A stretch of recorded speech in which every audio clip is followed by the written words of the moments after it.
Asking multi-everything people out there. Take it away. Find your glory, write your story, fearless feet will carry you. Time you own it, take your moment, be a fire burning through. Hustling from night until morning, grinding it out, it won't be long. Feel your power, it's your hour, you inspire, you are strong.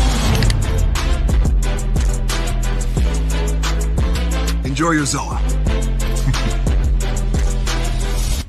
No applause? You're all fired.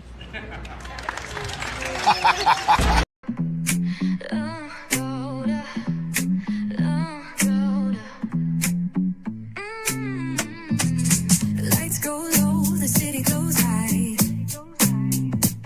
Stories untold under moonlit skies.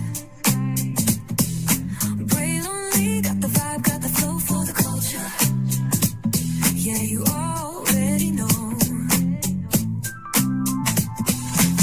Turn it up, lean back, feel the breeze. Late night truths drifting through the trees. It's for the culture, by the culture. Braylon got the soul to show ya. Breaking it down, lifting it higher. Feel the rhythm, spark the fire. Headlines flip with a soulful twist.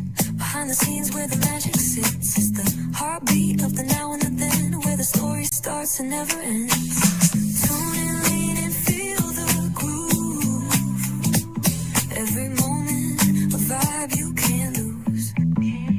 It's for the culture, by the culture. Braylon got the soul to show you. Breaking it down, lifting it higher. Feel the rhythm, spark the fire.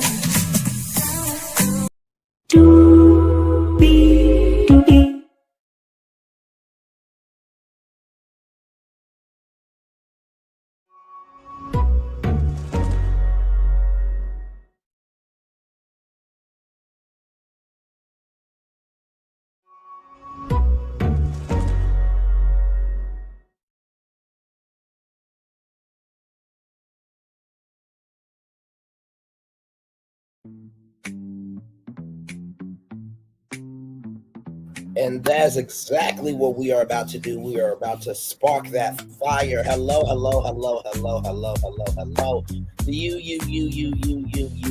And welcome into another edition of Braylon's Virtual Tour Live. We are live on tour. So glad to have you here. So you saw the thumbnail, you know my voice, and damn it, you know why you're here. This is the YouTube of the hurricane of the possible breakdown Townhall.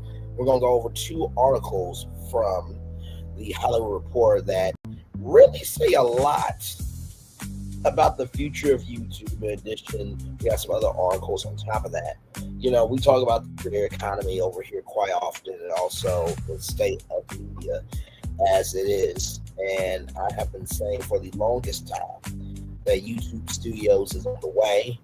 And I've been saying that for a while because you have Mr. Beast and Amazon, you had Liza Koshy, and Nickelodeon with Double Dare. You had Let Me Sing and NBC. So you have had content creators break from YouTube to go mainstream. But what do you do with the smaller content creators like myself, reviews and recaps, Glam Rocks, and many others, even Jeremy Speaks as well? What do you do with smaller content creators that, you know, they also have the sauce, right?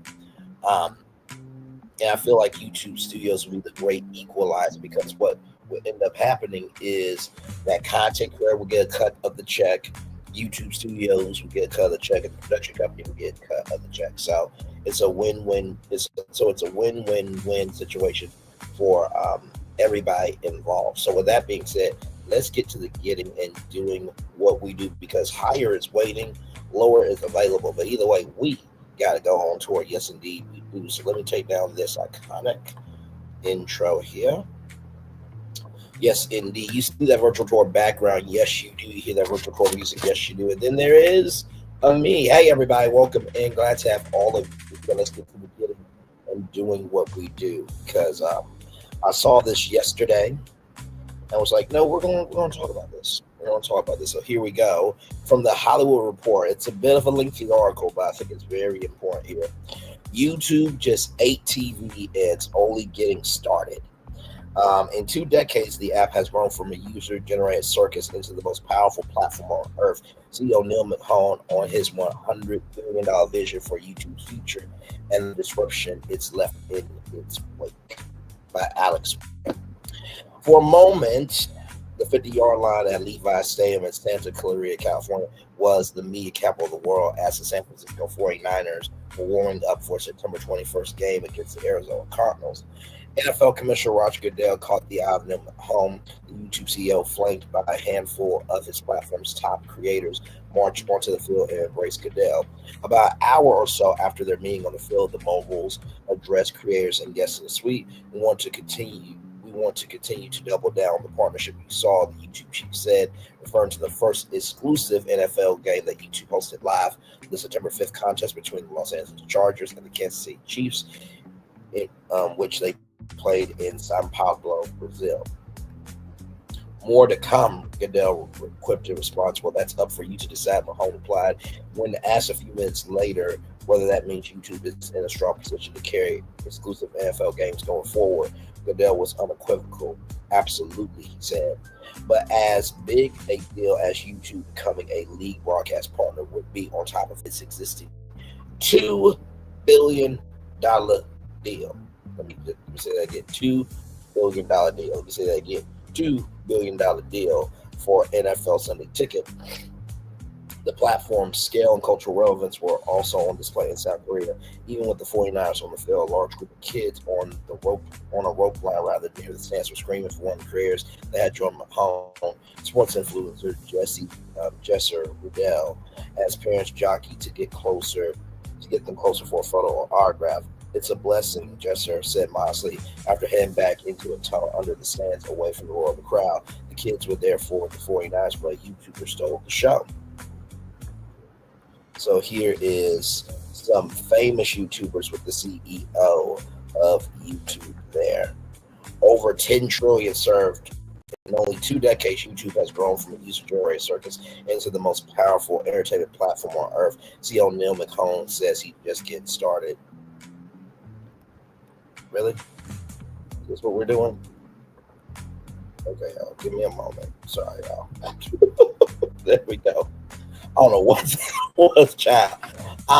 During the past 20 years, the Google-owned YouTube has slowly, oh my God, then rapidly become a force in media, the hub for a wide array of genres from talk and comedy to food and unscripted fare. But the bigger prize for the video platform would be to take over the other hours people are spending on their TV sets, and there are signs that YouTube is close to a breakthrough there. Sports led by the NFL is in many ways the final frontier for YouTube to conquer. The platform is on the verge of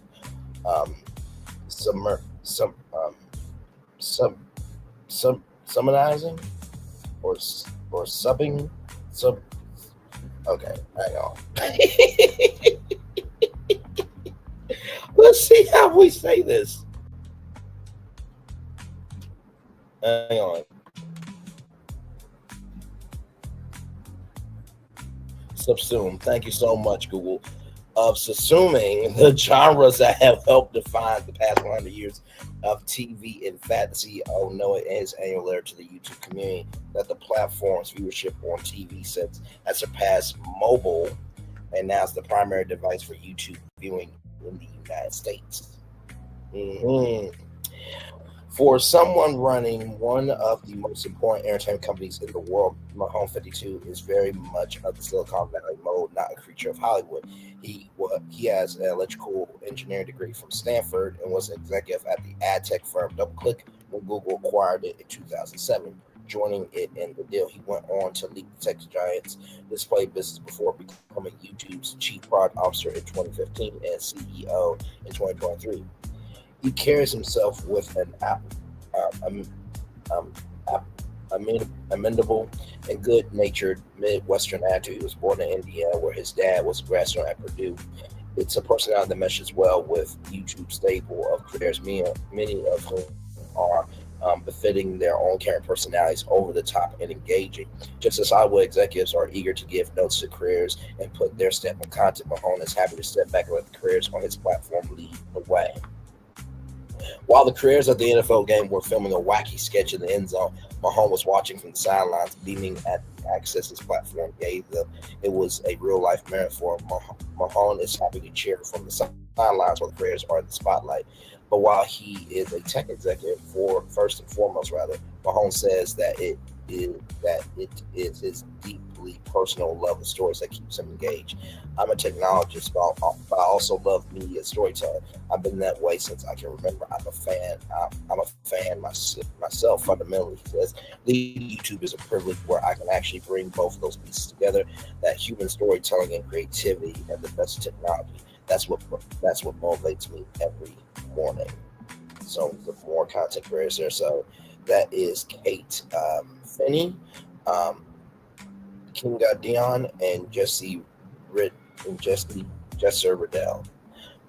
Mahon is fond of saying there's only one YouTube, and in a landscape layer with streaming services, it can still find ways to surprise. On September 16th, a few days before his summit with Goodell in South Korea, Mahone took the stage in Google's office at Pier 57 in New York with news to share. Over the past 4 years, YouTube has paid out more than $100 billion to its creators, artists, and media partners. After his presentation to creators ended, he stood on the stage in the Google office taking photos with attendees chatting about their hopes and concerns. Walking through New York's meatpacking district layer that evening to a reception, the platform was hosted. Mahone reflected on that moment on stage. There are really two fundamental things that we do for creators. He said, one is help them build an audience and connect with their fans regardless of where those fans are in the world. And the second thing we do is help them build businesses. That's what that $100 billion represents for me. It's also reflected in the company's bottom line. YouTube generated more than $36 billion in advertising revenue in 2024. Yeah, you heard me correctly. $36 billion. And executives say annual revenue, including subscriptions like YouTube Premium and YouTube Music, tops $50 billion. With revenue shared with the more than 3 million creators in its partner program, which reflects channels monetizing their videos. Both numbers are rising fast, even as traditional entertainment companies find themselves stagnating. It's come a long way since the 19-second Meet Me at the Zoo video was uploaded in April 2005. Now, per a KPMG report released September 23rd, YouTube is second only to Comcast in terms of annual content spend, inclusive of payments to creators and media companies, paying out as much as Netflix and Paramount combined, $32 billion. Yeah, I know. Already, many of the genres that wants to find cable TV have migrated to YouTube. Chefs explain recipes in the kitchen. Once the domain of Food Network has moved there, even the New York Times cooking section is going all in on YouTube videos, while creators like New Perfect and Mark Robert are creating shows that would have been right at home on the Discovery Channel on Nickelodeon.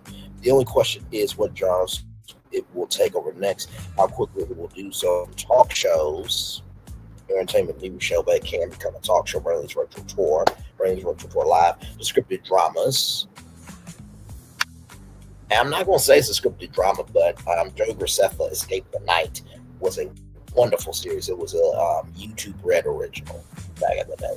To Yes Live Sports, there are signs that the platform's ambitions will collide with the traditional TV business sooner rather than later. So that's just the opening of this article.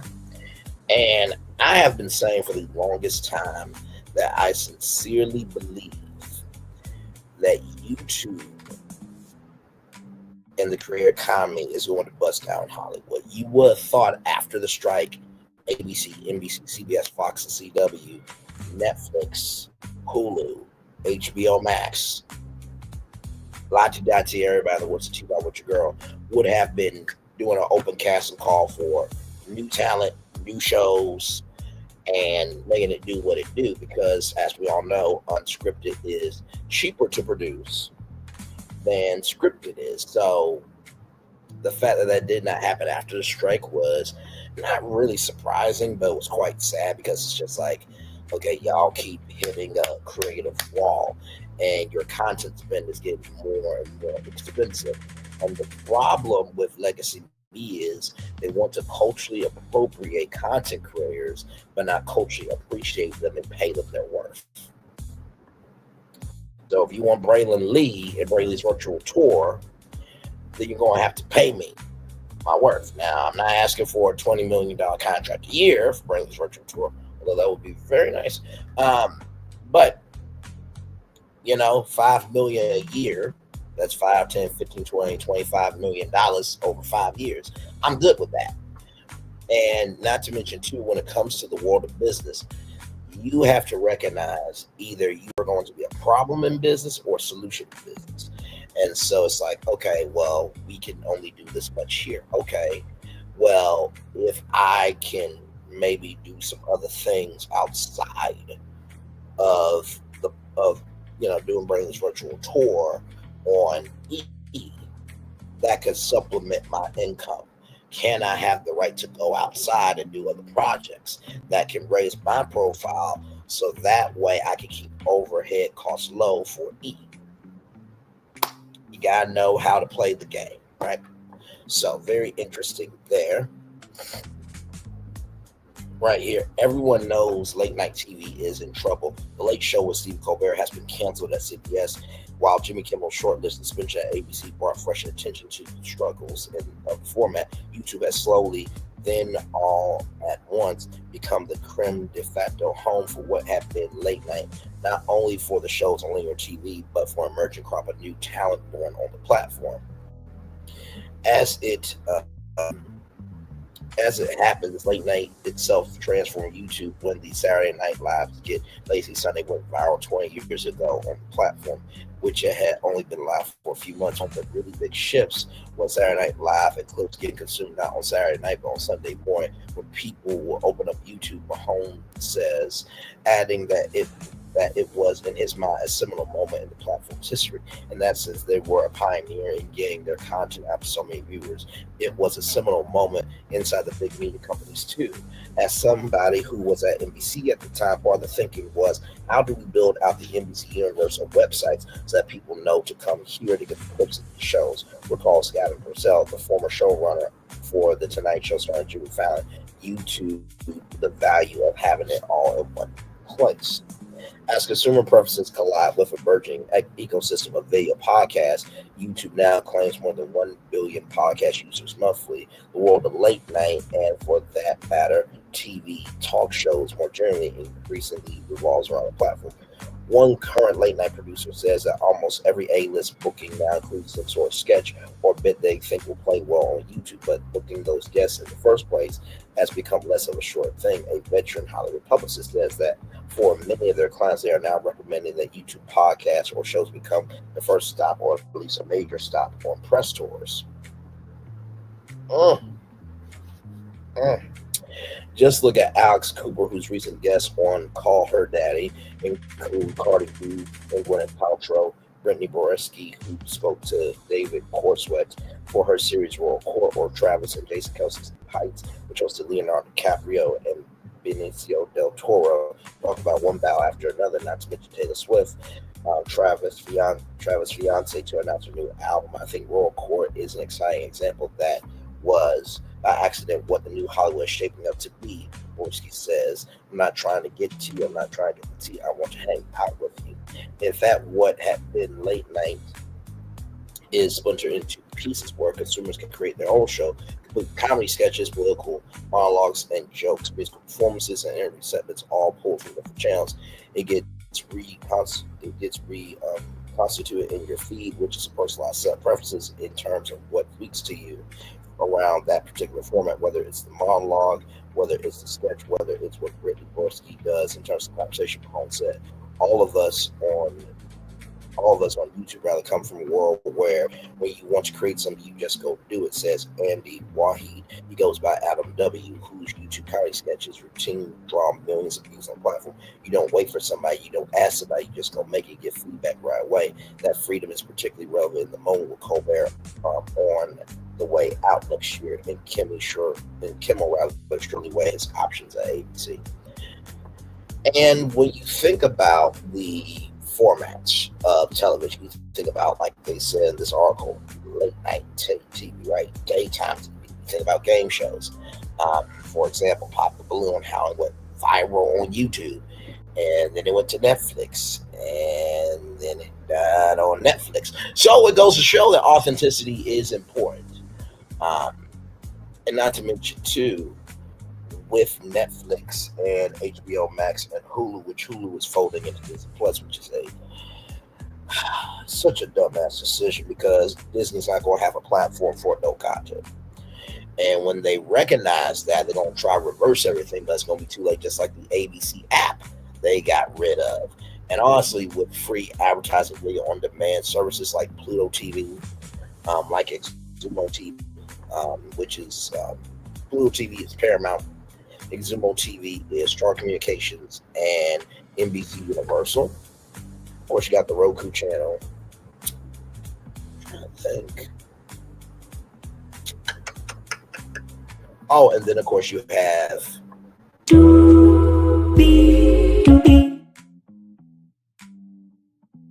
which has 100 million monthly active users. So being able to consume free content when you want to, how you want to, is a great way to get out there.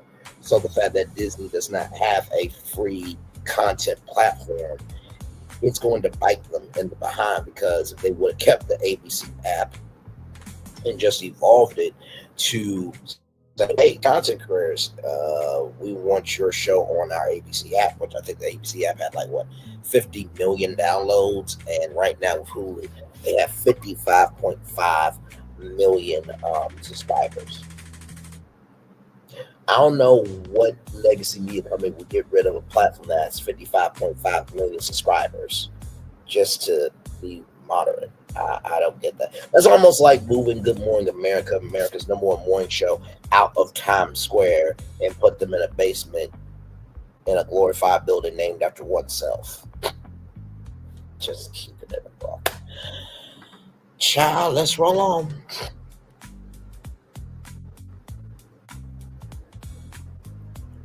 So right here you have Michelle Kane right here, Brittany Borowski. You have Trixie Mattel right there, and then you have Marcus Brownlee right there. As you've no doubt observed, many people who came from that linear background have found lots of success on YouTube, but have been able to control their destiny and their creative ambitions. Mahone says, perhaps tempting the fate of broadcast TV veterans. The result of the podcast explosion, the late night revolution, is what Purcell calls a flattening of the format, where big stars can leverage their fame and become major YouTube creators. And creators can leverage the platform to become big stars themselves. The people that used to host podcasts were no names in some form. A lot of the names have come into this space, says Purcell, who also co-hosts a podcast himself on YouTube called AI for Humans. I will argue that Amy Poehler's podcast, Good Hang, is not that different than what Tom Snyder was doing at 12:30 a.m. Back in the day, except she's funnier, she's more charming. And the guests that come in are bigger because of the distribution platform. Nielsen has been tracking the streaming platforms that consumers watch on their TV screens ever since it launched what it calls The Gauge in 2021. Over the past year, YouTube's domination of The Gauge has unnerved executives at some competitors. The most recent Gauge report showed that YouTube was by far the most watched video platform, holding 13.1% share. Netflix in second place was at 8.7%. Yeah. YouTube has beaten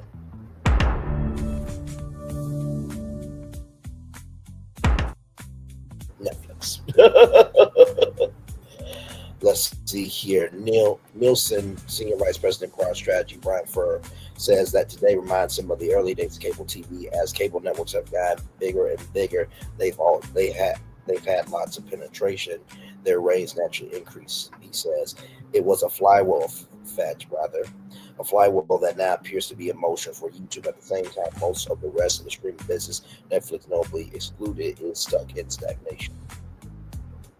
So right here, you have CeeLo Abram right there. CeeLo Abram at the top there. Then you have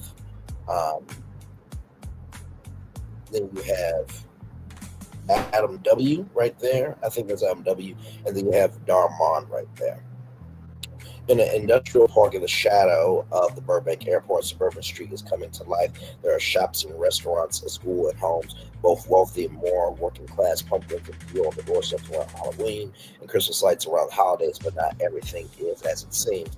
The street is a facade. It's a full-scale set inside the 125,000 square foot studio of Darman, the YouTube creator who is on a mission to turbocharge the creation of inspiring, uplifting scripted entertainment. Man is perhaps the biggest creator in the scripted space on YouTube, with his studio turning out everything from short form scenes to feature-length movies. In YouTube's quest to take over TV, scripted entertainment may be the ultimate challenge. Cultural relevance of shows like The White Lotus or Abbott Elementary simply hasn't been replicated yet on a user-generated platform. Man's operation is a sign of just how far things have come. A lot of times when people think of YouTube content, it's mainly spectacle-based or gamified, or music or podcast reactionary content. There's a whole ecosystem of scripted content that's really grown. I think is going to be one of the areas that really explodes. I do think it is maybe the early phases of growth that we're seeing here at Firms from Home. Man, like many other creators, does not produce content at the cadence that traditional studios do. He will have as many as 8 productions going on at once in his studio, spanning links and genres. Traditional Hollywood is like, I'll put out 8 episodes, 10 episodes, or something, and it took a year to create, says Nick Paul, president of Spotter, which provides capital, tools, and resources to creators. These creators are every week engaging with tens of millions of unique viewers and hundreds of millions of views in 30 days. They're putting out content either several times a week, every week, or every other week. Artists no longer have to wait. But scripted content is also at the heart of one of the tensest parts of the relationship between YouTube, the platform, and the ecosystem when creators are popular. Unlike with Netflix or HBO, YouTube creators are taking on the risk of their projects, though granted, there's a great disparity in production budgets. If Netflix likes a concept, it picks it up, find the budget and resources to help it get over the finish line. On YouTube, it's up to the creator to finance and produce their content. And while the platform regularly releases new tools to help them, like artificial intelligence enabled tech that suggests video ideas and can create short background videos for use in shorts, scripted entertainment is a particularly tricky challenge, requiring writers, directors, sets, costumes, lighting, editing, special effects, and other production requirements that may go beyond the typical career-led show. If you're working on scripted, you sometimes might need some of those resources. Mahone says, arguing that the infrastructure is being built before our eyes. The best sort of visual example in my head is if you go down Burbank, you will see one end of the town, a story studio like Walt Disney, and then you'll see rows of these small studios. It's just like what happens right here, Silicon Valley, which is that next to the big technology companies, you have the startup ecosystem. He adds people like Clean Dion and Don Martin and Mythical Entertainment and Alan King Child. They are the startups of Hollywood. So I'm really not surprised by that at all. I remember it was a Walt Disney documentary actually, and he had the smallest studio at Hyperion, right? And then, Snow White and the Seven Dwarfs may do what it do. He was able to build this bigger studio, right? So, giants, they do fall. The bigger they are, the harder they fall. And so as you have legacy media on one side, you have new media on the other side, but they're all on the same strip, right? So quite a interesting paradigm that we have there. And just like tech startups, that sometimes means looking for outside financing and support. Some of the biggest careers have turned to major studios and streamers to help them do the projects they want to do. See Mr. Beast. Now I figured if these games, Prime Video, or seeking to raise money to bulk up, Mr. Beast and Man have been in the market. Others have turned to private equity with several PE backed firms promising 6 and 7 figure investments, in some cases 8 figures, to subsidize the production of shows that will live on YouTube in exchange for partial ownership of the show in question. There's a burgeoning ecosystem of investors and studios that are backing YouTube content to bridge that gap between creativity and financing. One connected source says, obviously, there's a trade-off with that because you end up giving upside in ownership. That part. But creator-driven scripted content may be rising at the perfect moment for Hollywood, which is in the midst of historic pullback in the genre after years of explosive growth. That competition for their intellectual property is going to just get greater and greater, says Frank Arabella, the U.S. Center Leader for Media and Telecommunications at KPMG. The evolution of what we're seeing in terms of viewers' preferences is lining up with the transformation of the miles from that traditional high-cost, high-investment, high-risk production model to the user-generated content model. Man, for his part, says that when his studio creates a feature-length scripted film, it costs in the low 6 figures to produce from start to finish, a fraction of what even the nimblest of production companies operate under. It's called the Eye of Hollywood Veterans too. Man says that he has spoken to executives at traditional studios desperate to understand how he produces content at a fraction of the cost. As you know, production budgets are constantly getting cut. Production in LA is down 45%. 45%. Last time I checked, so many studio lots are sitting vacant.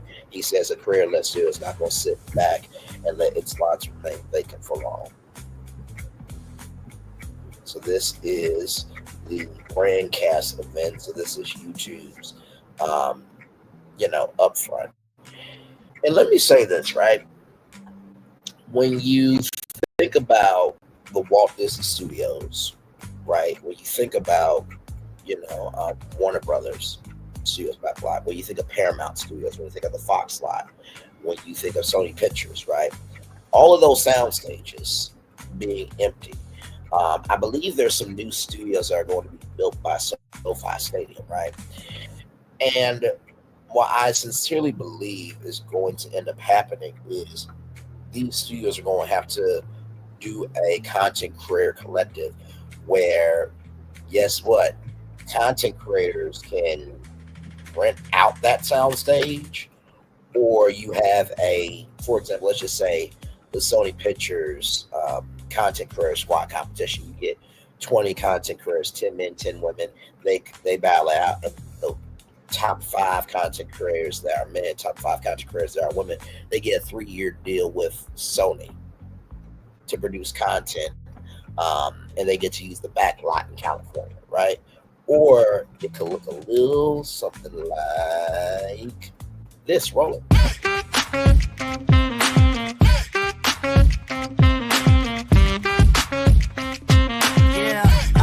Yeah, we hustle all day. Yeah, we're working, let me play. You know me, work real hard, now we're ready, let's play. Hustle up, yeah. Ready, set, let's go, yeah. Hustle up, yeah. Ready, set, let's go. Turn it up, turn it up, turn it up, turn it up a little louder. Now get low, come on, yeah, drop it to the floor. Turn it up, turn it up, turn it up, turn it up a little louder. Now get low, come on, drop it to the floor. Drop it to the floor. Turn it up, turn it up, turn it up, turn it up a little louder. Now get low, come on, drop it to the floor. Drop it to the floor. Turn it up, turn it up, turn it up, turn it up a little louder. Now get low, come on, drop it to the floor. Drop it to the floor. Turn it up, turn it up, turn it up, turn it up a little louder. So you saw that, right? Get your hype team, then be able to, build up support. And then if your project is greenlit and successful, we'll greenlight the next one. No bullshit. And that's why I keep saying YouTube Studios is going to happen. There is no way with an article like this, and like the next one I'm going to show you, that YouTube is not in the works to create YouTube Studios, where you can have YouTube Studios originals, where imagine, for example, like I said before, let's just say Braylon's Virtual Tour Live would air on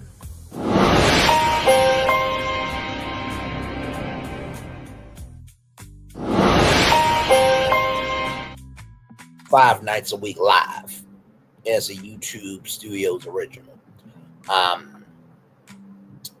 Like I said, it's coming to a head where more articles like this are popping up, and like I said in my thumbnail, they are going to need to make this move that I'm speaking about eventually in due time. And it does get frustrating sometimes of, now your ass ain't crazy. You can get crazy, but you're not crazy. But I'm seeing the forest through the trees, because Neil Mahone said, the CEO of YouTube said, we don't know how to pick originals. Pedro Pena, who was I believe he's the president of Europe, Middle East, and Africa for YouTube, said there's not appetite for YouTube originals. But if you're having content creators at a NFL game, right, and you have YouTubers partnering with legacy media companies, and let me not forget Amazon Prime Video as well. You have content creators partnering up with legacy media companies. Yeah, you don't think that you don't want a piece of that cut? I mean, they're taking your talent from YouTube and making money hand over fist for themselves. So YouTube Studios would put YouTube in the mainstream culture. And one of the biggest things that I have heard is that when people make it big off of YouTube, they tend to forget their YouTube channel, because now they're doing all these projects with YouTube Studios. Guess what? If Braylon's Virtual Tour is live on Stars, then guess what? We can air it on Stars. We can air it on the app. We can broadcast it from my YouTube channel and on Stars YouTube channel. So I'm not really leaving YouTube. And I think that that's going to be the future of entertainment is, okay, we love your audience. How can we incorporate your audience into our platform? And it's like, well, listen, I can come to Netflix, but we're also going to broadcast it on my YouTube channel.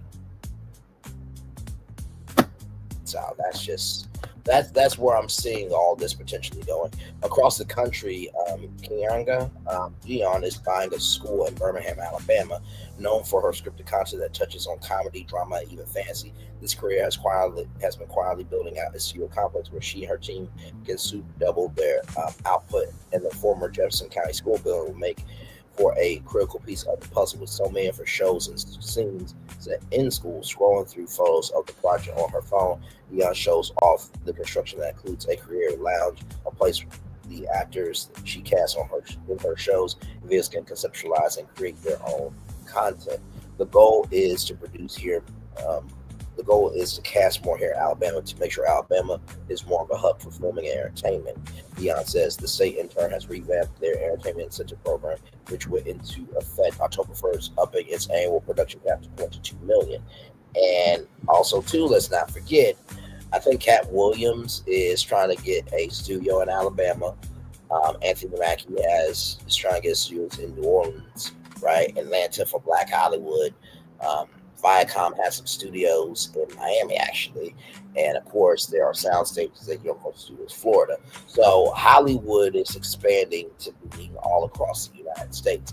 And not to mention, too, speaking of,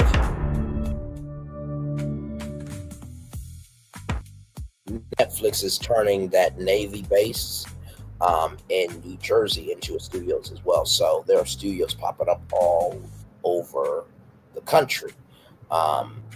I wish Arkansas would get on board, because that would bring so much money to Arkansas. Y'all remember that destination that I covered where Terrence Howard talked about the beauty and the love and the care that Arkansas has. So Hollywood is gaining traction all over. It's just not Hollywood anymore. As we heard in this report, production in Hollywood is down 45%. So there's a lot of vacant sound stages. So you don't think that the studios are thinking, well, maybe we should partner up with content creators and give them discounts on sound stages, because at least that'll be income coming in.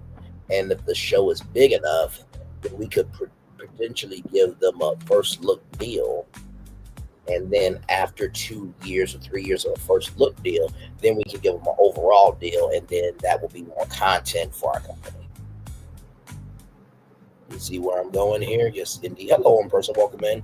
Glad to have you here. Dion is a textbook example of how YouTube is shifting the center of gravity away from Los Angeles and spreading it across the country, just as Mr. Beast has turned Greenville, North Carolina, into a veritable company town. Dion wants to turn Birmingham into a true production hub. Her next big bet is a feature-length movie backed by Kevin Hart's Heartbeat, and the Amazon-funded Spire. What I'm hoping for when we release that movie, it sends a widespread message that you don't have to wait to release something that you're passionate about. You just have to do it, Dion says. Scott Purdy, the United States or U.S. media industry leader at KPMG, says that more traditional studios and platforms will ultimately pursue deals with scripted creators, although it may take time for some to emerge.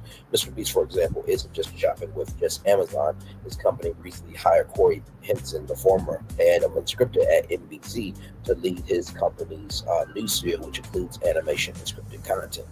In some cases, however, that jump is being made more out of necessity. A lot of YouTubers feel as if they have a lot of control over the work and their time and their content, and that's true to an extent, but the algorithm changes and can have a significant impact on your successes. One creator has spoken to other streaming services about licensing content, explaining why they are exploring options. And that is very true. You know, when it comes to creating content, right? Let's just say, like right now, K-pop is the big thing, right? And I just saw a report about the K-pop hunters on Netflix and how they are not going to do a live action because it doesn't feel organic, right? And so when you thinking about YouTube, and when they're talking about licensing content, that's like the Pat McAfee show on ESPN. He's able to license his show to ESPN, but he is in control of the whole shebang, right? In addition to that, sometimes, like for example, if, you know, like I said, Braylon's virtual tour live was on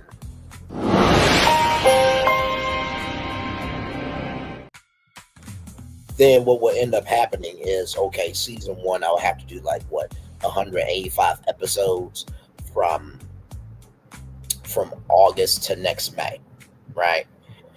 And then after I do that, right, then I'm available for alternate syndication. Then I can take it over to Netflix and Hulu, although Hulu's not going to be around anymore, which is a damn shame, a travesty, and disgrace. And then I can take it over as well to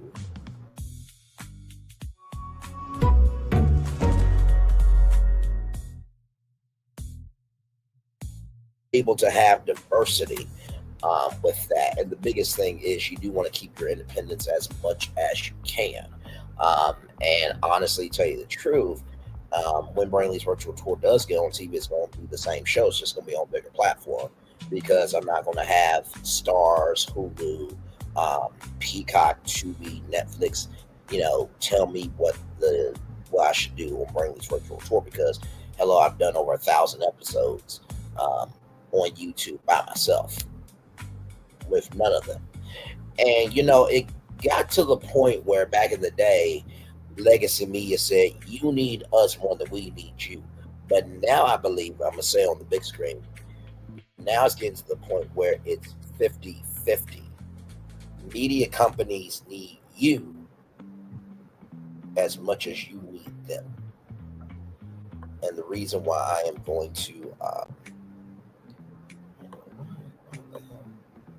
whoa, okay, that's new. Hi. There we go. Okay.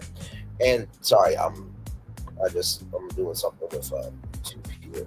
Not YouTube, but streaming on the background. But the reason why I say that is because guess what? The one genre that has not been cracked on streaming is a talk show. That's the one thing that has not cracked yet on YouTube.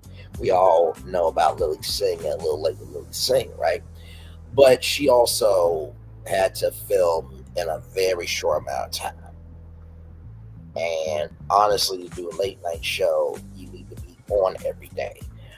But late night is changing as well. I don't think that people are really necessarily looking for jokes. I think that the future of late night should be people like myself in combination with Jimmy Kimmel, right? So Jimmy Kimmel does the jokes, I give the experience, right? So like I've always said, if I got to do late night TV, right, I would not do a monologue. I would, because you already have experience today. You're coming to me for an experience. So the first, 15, 20 minutes is a audience Q&A. My producers find the funniest questions. I don't know the questions. The audience member asks it, and then the comedy begins, and then we just go from there. And I think people are looking for more of a natural born gift than just being able to have a skill set to keep a show going. But that's just me. Back to this article. We're proud of the fact that YouTube is this epicenter of culture, and looks like other companies have noticed that as well. Mahone says from Smile when asked about interest from other companies in creator-led content. But I would also say that what content creators always tell me is that their home is YouTube. So I love the fact that they use their successes on YouTube to create these other opportunities for themselves. Perhaps the most significant things that need to happen for scripted content to break out multiple sources across the creative ecosystem. Say is for ad dollars to migrate from prestige TV or at least linear TV towards scripted creators. For the user experience to match. Brands need to recognize the opportunity that is happening with YouTube, which they are, and that's going to cause the CPMs to start to rise. Man says, explain his thesis. At a certain point, you'll get to an inflection point where the cost of creating content is cheaper than the amount of revenue that you can generate because CPMs. And by the way, CPMs being clicks per minute. I believe that's. Oh, hang on. I believe that's what it means. Why is it doing that? Sorry, I'm just trying to copy one.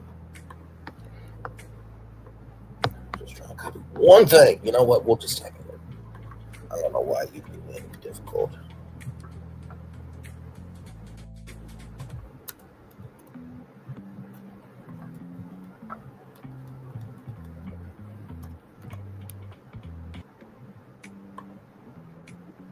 Let's see. Cost per mile. Okay, so here's what it is here. Cost per mile right here is the amount of money advertisers pay to show their ads per 1,000 views or impressions. So that's basically what that means there.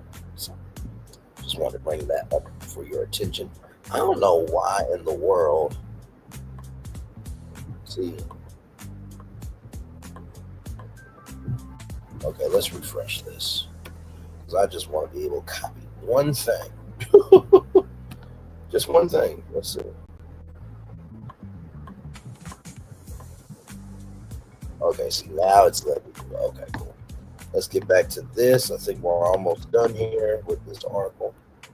Very well detailed article, by the way, if I do say so myself here. We were at this part right here.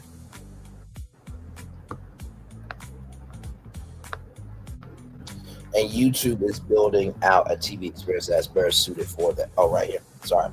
Brands need to recognize the opportunity that's happening with YouTube, which they are. That's going to cause CPMs to start to rise. Man says, explain his thesis. At a certain point, you'll get to an inflection point where the cost of creating content is cheaper than the amount of revenue that you can generate because CPMs are going up, costs are going down. And then ultimately, it's whoever can build the biggest community.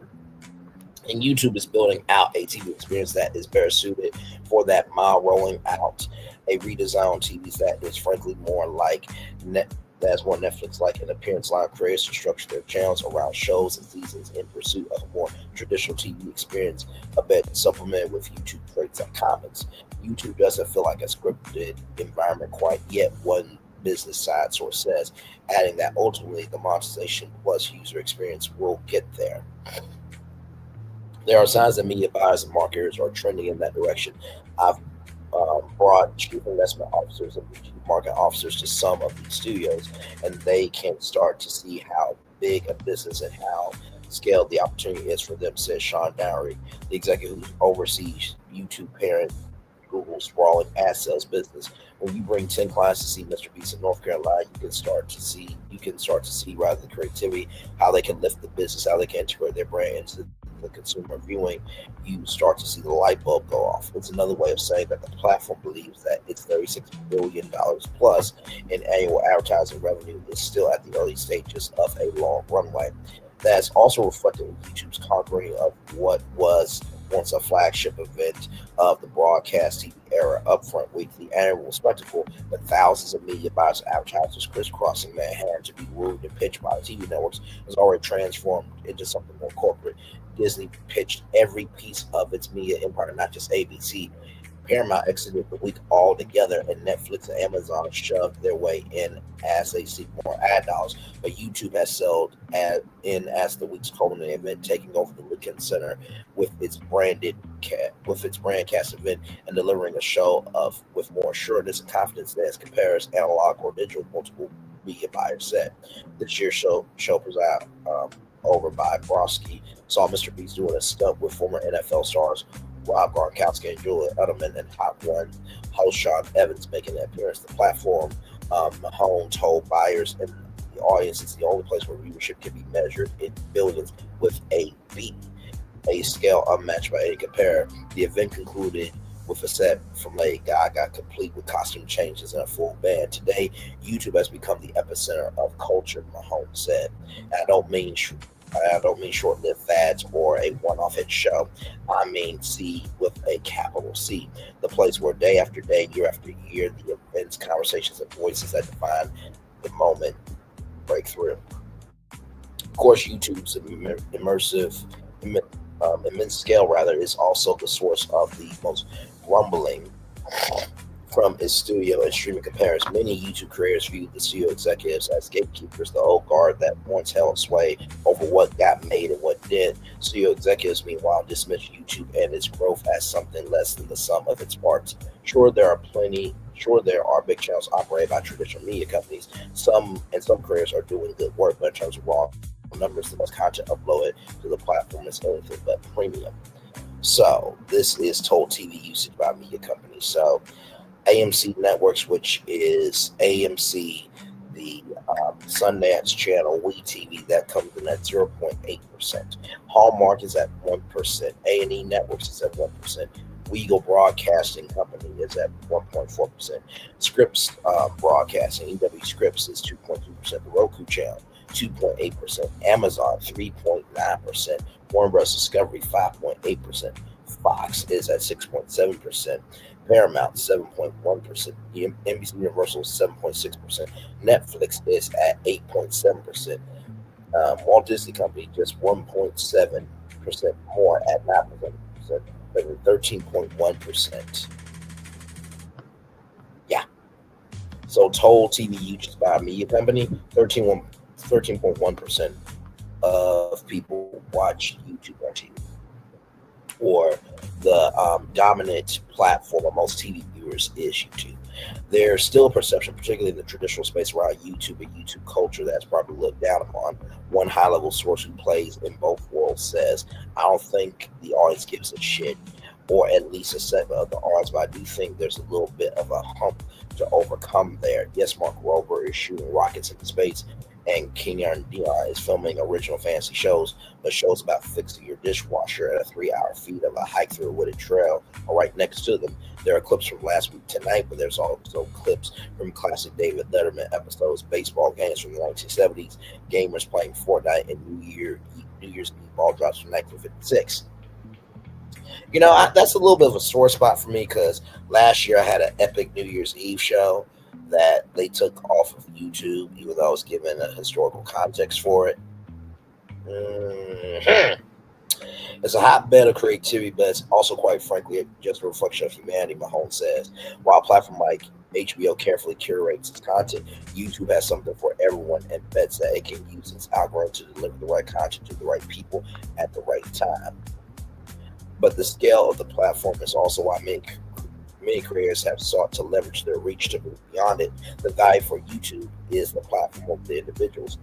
No, no one individual like Mr. Beast really moves the needle for them, one source says. It's a big reason why creators are leaning into consumer products like snacks, and skincare creams, while people like Man and Miss Rachel also licensing their content to such platforms like Netflix and Samsung TV Plus. I've always felt that it's easier to turn an audience into dollars than dollars into an audience, so you might as well start where someone already has an audience if you want to run a successful business. One creator says, for creators, it's all about minimizing risk, though YouTube can and does frame it as positive. The beauty of the YouTube model is you control your own destiny. Home says you own the content, you're not licensing the content, it's yours. You get to choose how you want to monetize it.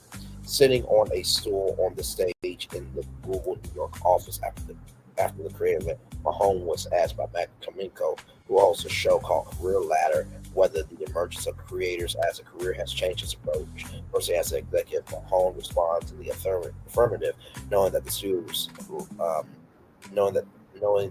that people like Dion and Matt have built. It's personally very important to me, not just continue to grow this career ecosystem, but for it to actually be a viable, respectable, and sustainable career path for lots of young people in this country and really all over the world, he said. The moment Mahone realized that the combination of YouTube careers and the NFL's live games could work well together was at league owners meeting, where the CEO had brought Mark Robert to explain what he does to the attendees. All the NFL owners are there. Roger and his team is there. All the young people there, the kids and the grandkids. They're also interested in the athletes, but they swarmed over Mark. They swarmed Mark Rover as soon as he got off stage. Mahone recalls, for me, that was when it clicked. These YouTubers are a phenomenon onto themselves. I knew from that moment that this between the NFL and YouTube was going to have this crazy competition.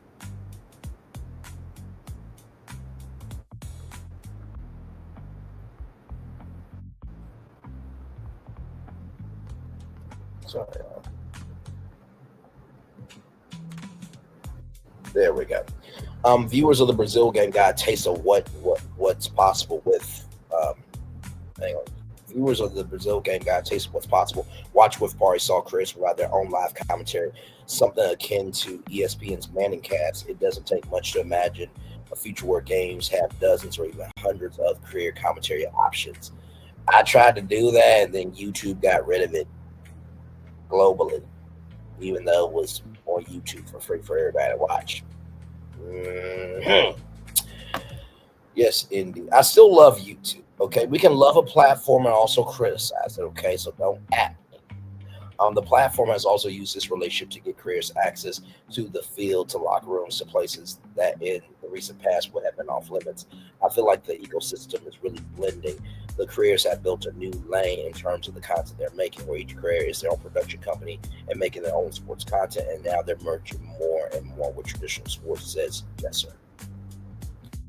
Many of YouTube's most popular creators release sports adjacent content weekly and do perfect destroying gesture to I Show Speed, but in a move that has raised eyebrows of Hollywood executives. YouTube has begun to the business with the leagues more directly. When YouTube cut a deal to pay the NFL about $2 billion annually, that's right, $2 billion annually for the NFL Sunday Ticket streaming service in 2022, it stunned the TV business, signaling that it was serious about sports, the last frontier for traditional TV domination. In addition to the NFL, sources say that YouTube has been in the mix for several sports rights over the last year or so. The whole acknowledges that he was nervous ahead of the Brazil game. It was a really big moment for YouTube. It was a really big moment for our partners in the NFL. He recalls, luckily the telecast went off without any technical hitches. drawing a solid 17.3 million viewers. I joined my wife and some friends at a barbecue at a neighbor's house afterwards and just had this sense of relief in terms of how smooth and well things went. They've been terrific partners. They brought us a new audience. Goodell says they'll bring incredible production value. These creators are really an element that has been very well received by our fans and new fans who want to get involved in the game. So why pay for exclusive rights and production costs in contrast to almost all other content on the platform? The nice thing about sports is that if you use that term creator, the broadest sense, the NFL is a creator of content. It's not something that we're just scripted, Mahomes says. I think in a fundamental sense, it's about the fact that we have hundreds of millions of sports fans on the platform. And it's really the important vertical of content, and we want to be super serving our fans. Indeed, the NFL may be the biggest programming on TV, but the league, just like YouTube, wants more and more female fans, more international fans, and younger fans that can ensure that the league can thrive 50 years down the line. And the league increasingly views the creator ecosystem that YouTube has sustained as a bridge to that younger audience. I think teams and leagues see the value in the reach that content creators have, says sports creator Kate Feenley. The goal is always to build a new audience to reach new eyes. I'm a Gen Z creator. My target demo is in that 18 to 24 demographic, which is a sweet spot for sports, especially when you're looking to build a new fan base. This is the new generation. It's very clear that the young fan in particular wants to consume the live game, is interested in the athletes, but oftentimes they want to consume the highlights, the post-game and pre-game commentary during the week through their favorite YouTubers and creators set at home. It's a fact that's not lost on Goodell either. The thing that always impresses me is how smart they are, how creative they are, and the detail they put into their production. He says of the creators he has met with. Yes, indeed. There. Ciao. I am reading.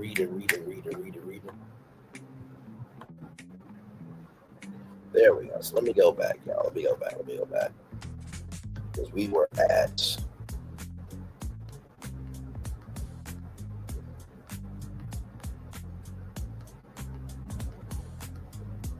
so I read all this right here.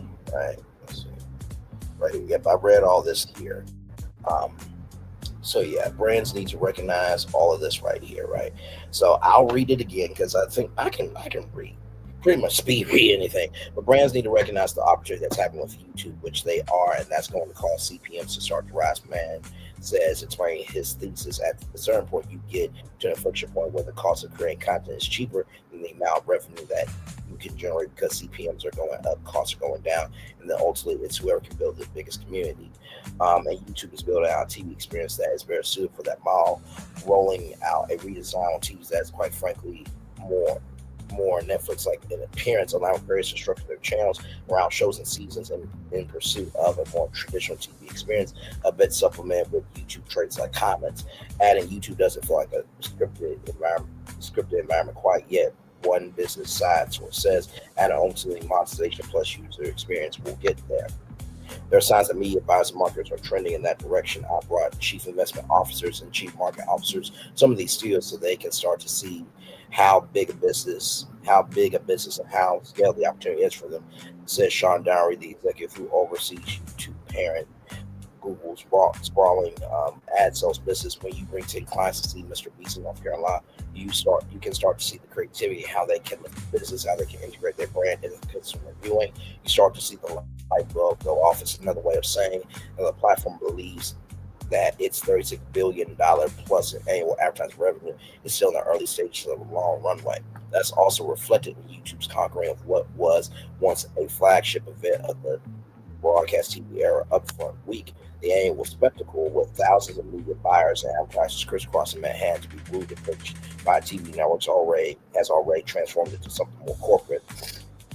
Disney pitched every piece of its media empire, not just ABC. Which gives me Paramount exited the week altogether, and Netflix and Amazon rather shoved their way in as they seek more ad dollars. But YouTube has settled in as the week's culminating event, taking over the Lincoln Center. with its brand cast and delivering a show with more assuredness and confidence than its comparison analog or digital. Multiple media buyers said this year's show, presided over by Broski, saw Mr. Beast doing a stunt with former NFL stars Rob Gronkowski and Julian Edelman, and Hot Ones host Sean Evans making an appearance. The platform Mahone told buyers and attendance is the only place where viewership can be measured in billions, with a scale unmatched by A. Compared, the event concluded with a set from Lady Gaga, complete with costume changes for the band. Today, YouTube has become the epicenter of culture. Mahone said, I don't mean short-lived fads or one-off hit show. I mean culture with capital C, the place where day after day, year after year, the moments, conversations, and voices that define the moment break through. Of course, YouTube's immense scale is also the source of the most grumbling from its studio and streaming competitors. Many YouTube creators view the studio executives as gatekeepers, the old guard that once held sway over what got made and what did. Studio executives, meanwhile, dismiss YouTube and its growth as something less than the sum of its parts. Sure, there are big channels operated by traditional media companies, and some creators are doing good work, but in terms of raw numbers, the most content uploaded to platforms anything but premium.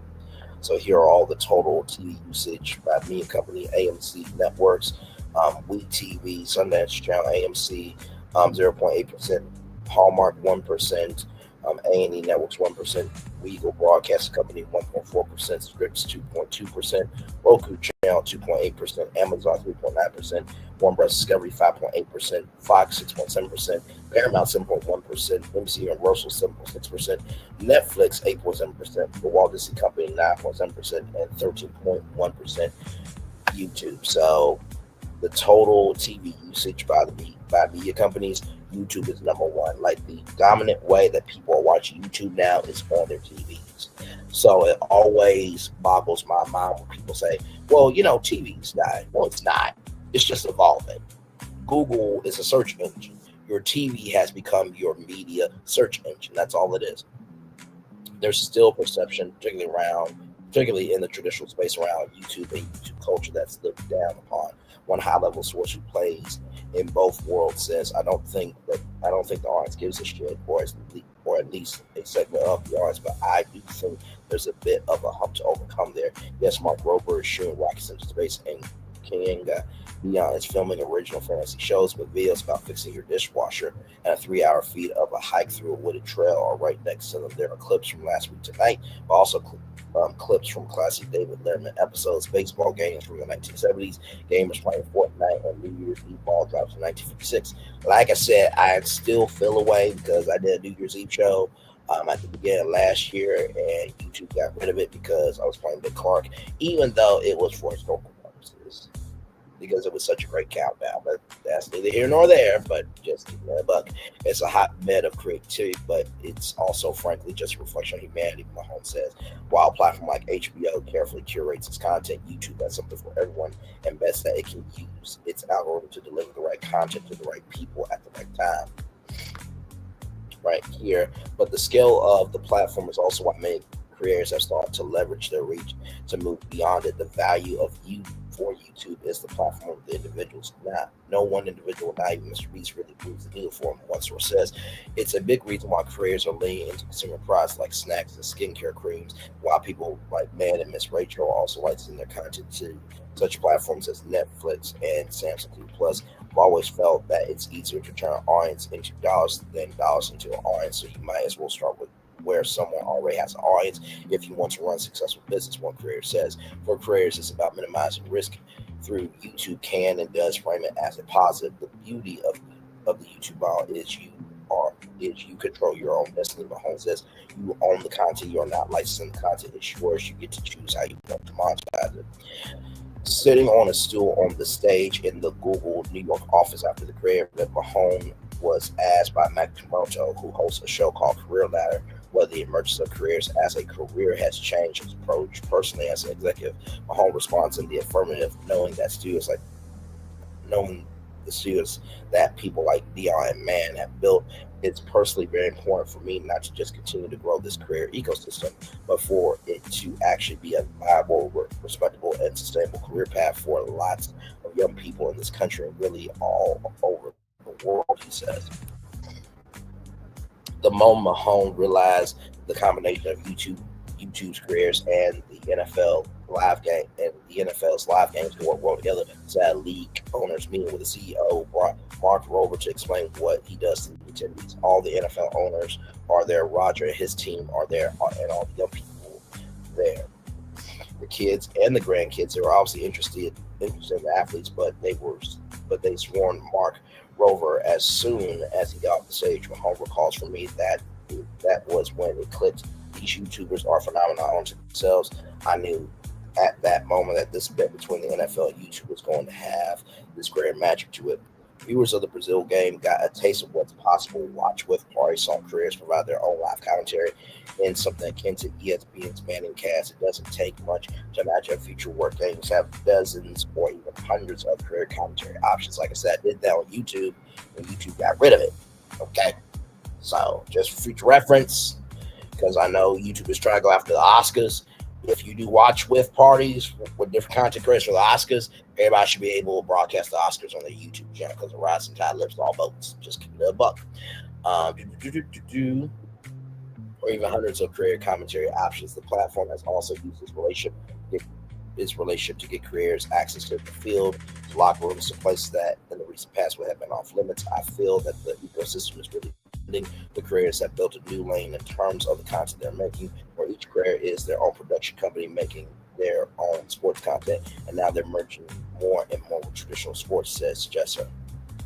Many of YouTube's most popular creators release sports adjacent content weekly, from Dude Perfect to destroying Jesser to actual speed.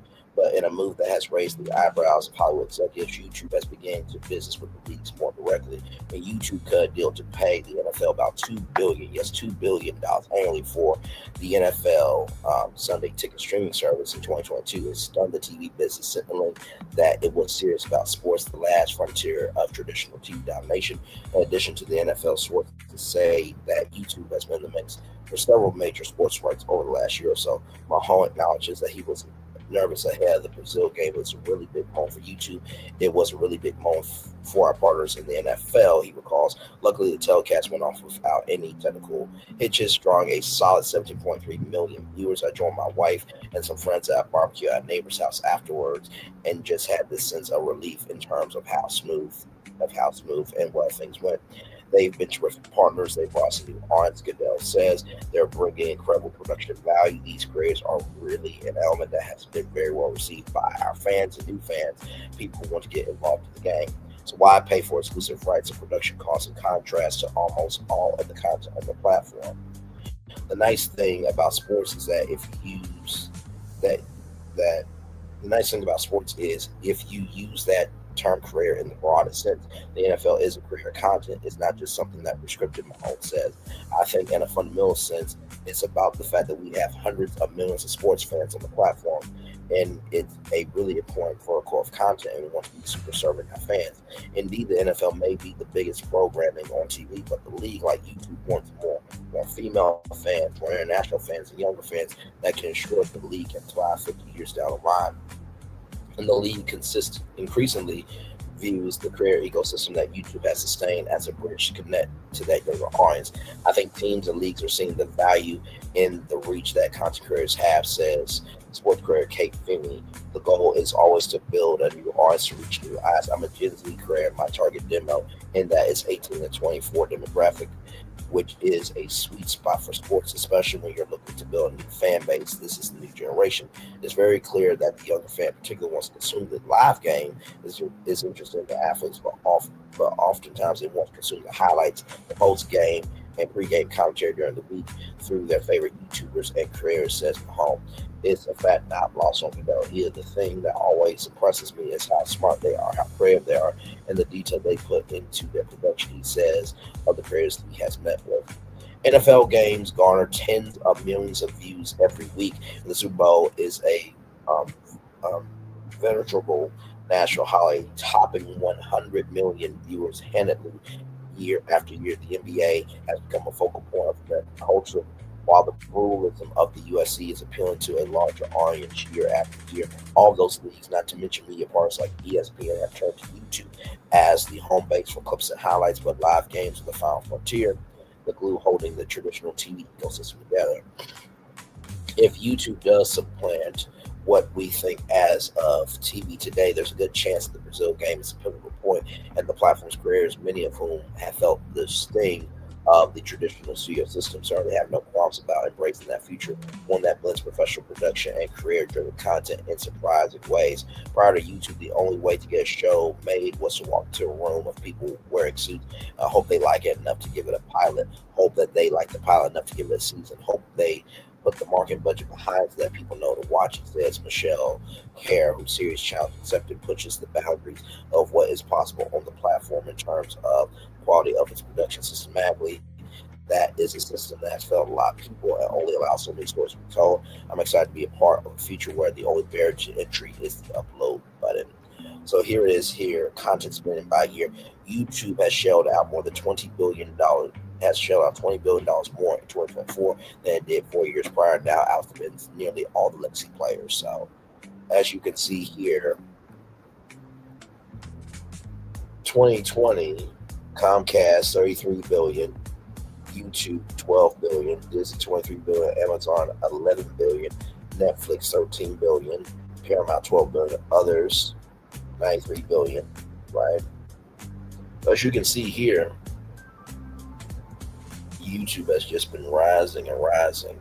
All of them have been kind of steady in terms of how much they spend, right? So it's a crazy thing to think how much money these companies have spent to buy content to reach you, the audience. So very well done, that article. I wanted to bring this one up as well from the Hollywood Report. So here we go. Right here, how Hollywood learned to love influencers. After years of eye rolling, the industry is finally waking up to the power of the boomer career economy. Is it too late? Good question, Taylor Lawrence. Good question. This is the year that power dynamics in Hollywood finally flipped. The content career industry, which has been ascended for decades, finally surpassed traditional Hollywood in terms of cloud cultural capital, increasingly size. But as the career industry is rapidly professionalizing, it's also facing disruption by the proliferation of artificial intelligence. The platform landscape is being upended by politics, and live streaming is rewriting the nature of fame and fandom. In 2025, YouTube became the number one streaming platform, surpassing compares like a moment here, like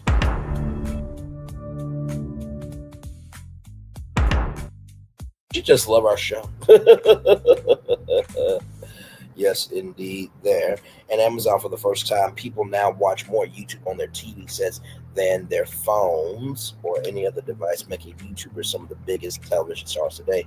Outside YouTube, the career economy is now a $250 billion, global force. In 2023, Goldman Sachs estimated that the content career industry would grow to at least $480 billion by 2027. Today, about 67 million people are currently working as full-time or part-time careers, with that number projected to balloon to more than 105 million by 2030, according to Goldman Sachs. In the U.S. alone, content creators contributed $55 billion to the GDP in 2024, equivalent to nearly 500,000 jobs, 500,000 jobs, according to Oxford Economics. Sponsored content deals are expected to surpass $10 billion this year as more advertisers cut back on traditional media advertising and dive headfirst into influencer marketing. An industry that was once dismissed as teens making low-quality lip-sync videos on YouTube or performing skits on Vine is now dominant force in media, commerce, and culture. Hollywood leans in. So we see here that this is Dan Clancy from Tubi. This is YouTube CEO Andy Sood right here. And then that says Sarantos from Netflix. Yes, indeed. All of this has put Hollywood on notice, and the traditional entertainment industry is showing more eagerness to embrace the career economy. We have seen a big shift since the writer strike, says Eliza Licht, founder of Leave Your Mark, a digital strategy consultancy, and a founding member of the American Influencer Council. She says that not only is traditional talent embracing digital platforms, but writers, actors, and producers who previously worked in traditional entertainment are now working on social first content. Creators are hiring script writers, production managers, and outwork actors as Hollywood pivots. Now everyone needs to fit into a career world, it says. In January, Netflix signed Rachel Akuruzo, a popular YouTube education creator known as Miss Rachel, to bring 4 episodes of her show onto the platform during the company's second quarter earnings call. Netflix co-CEO Ted Saranto said the streaming platform was actively hunting for internet talent. Rather, we want to be in business with the best creators on the planet, regardless of where they come from. He said, that Netflix was also taking a look at a wide variety of video podcasters that might be a good fit for us. In June, Tubi rolled out Tubi for Creators, a program aimed at bringing episodic content from influencers onto the streaming platform. The initiative launched with 6 inaugural creators, including Jubilee, Rhett, and Link Watcher, and more than 500 episodes of creator-made content distributed across Tubi's platform. We are listening to our viewers and recognizing their desire for more stories that reflect the culture and talent from the digital world, says Anjin Sood, CEO of Tubi. And by the way, did I mention Mr. Beast is on Tubi? Avi Gandhi, founder of Creator Logic, a publication about the business of creators, says it boggles his mind why more of the legacy CEOs haven't sought to lean more into the influencer space. The richest trove of intellectual property human history is right in front of us, and they are not buying it. Gandhi adds that these Hollywood executives are going to have to figure things out quickly because there's a rising tide of companies like Chronicle Studios, Further Adventures, the Superordinary that want to be the new studios. What's new is old. The new class of professionalized Hollywood-ready creator talent isn't what you might think of when you hear the word influencer. Over the past year, the creator economy has branched out with more and more older adults building media ventures. The fastest growing kind of group of the creator economy are grown adult professionals who have gotten laid off or who are tired of working for a company and are becoming creators as a way to grow their own businesses, said Gandhi. These later stage professional careers have been a boom for advertisers that are seeking to reach previously untapped communities online. More brands are seeking to work with creators on newsletter platforms like Substack or Beehive. These creators can make money with small audiences because they cater to niches that have money, Gandhi says. Big brands are also allocating more money to influencers. Earlier this year, Unilever's incoming CEO announced that the company would spend 50% more, will spend 50% of its media budget with creators while multiplying the number of creators that the company works with by 20. The great artificial intelligence divide, the rise of AI, and it looks like this is an example here. The rise of AI, artificial intelligence, might, however, throw a wrench into the whole system. Just this month, OpenAI released its first social app, a video generation platform called Sora 2 that allows anyone to create short-form AI content. YouTuber Jake Paul was the first creator to mass open sources like this, allowing anyone on the app to cameo him into their content, bringing thousands of views without him ever having to create a single piece of content. And so right here, this looks like Jake Paul, but it's not really Jake. It's AI generated. And actually, let me show y'all a example real quick here. Let me see. Now, of course, I want to show y'all this because this is crazy. Let me see.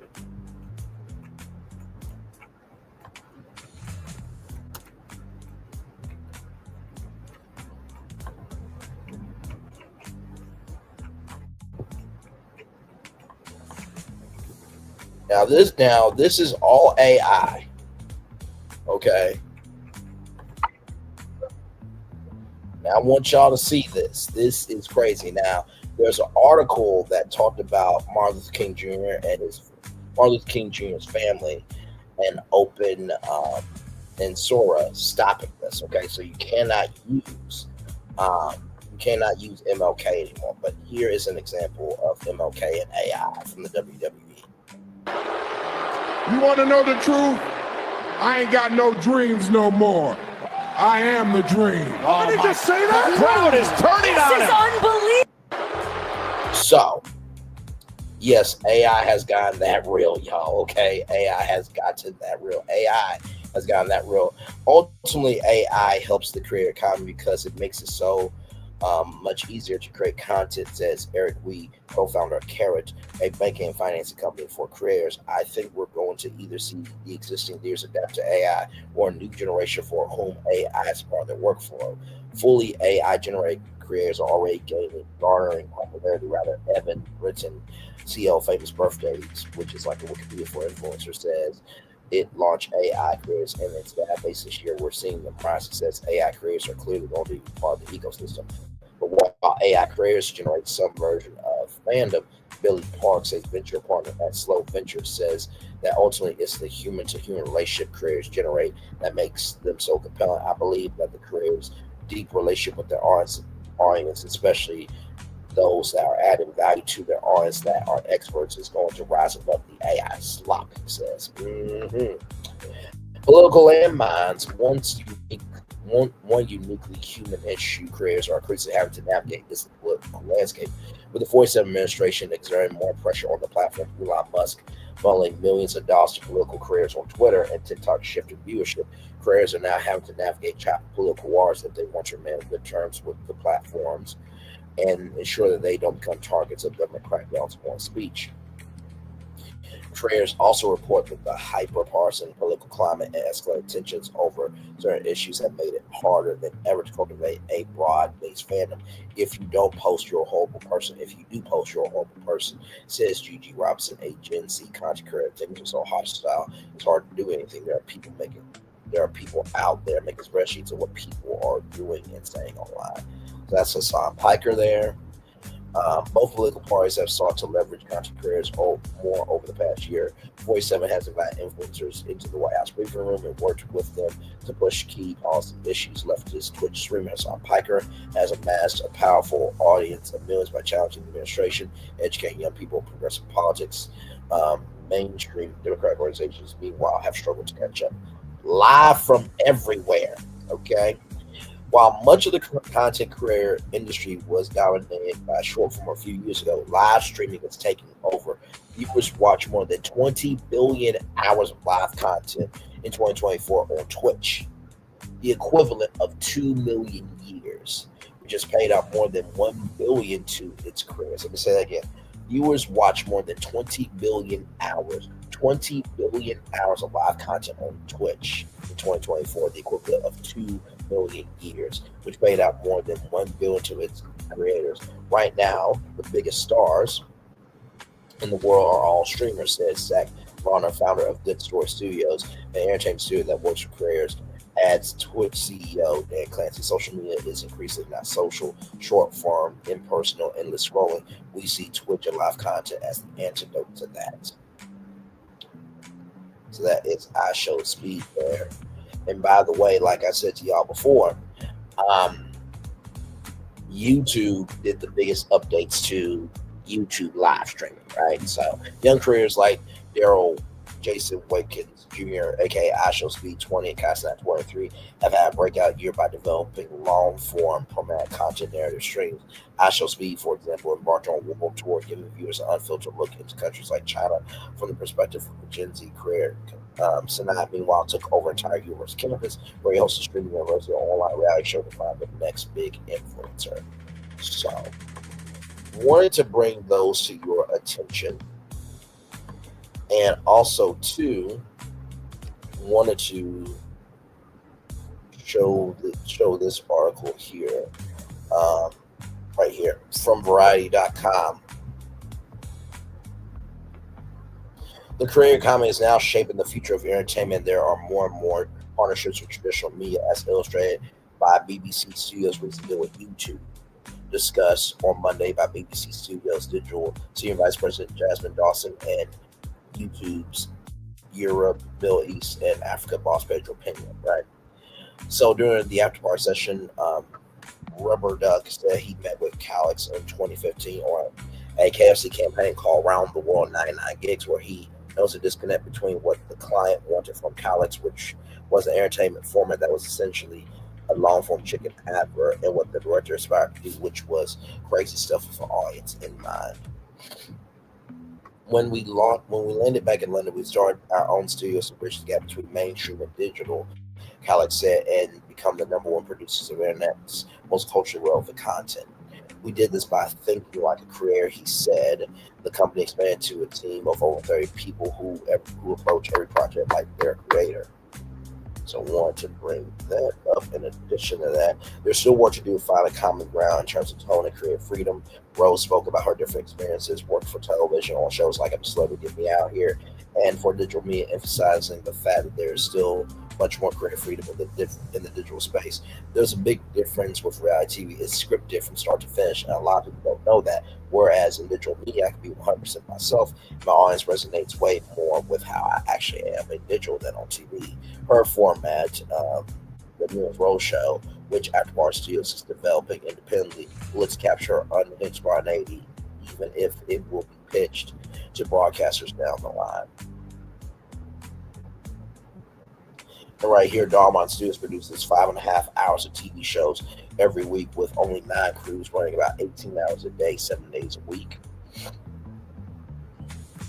And it's very interesting, this article, because I want to get to a very particular part here.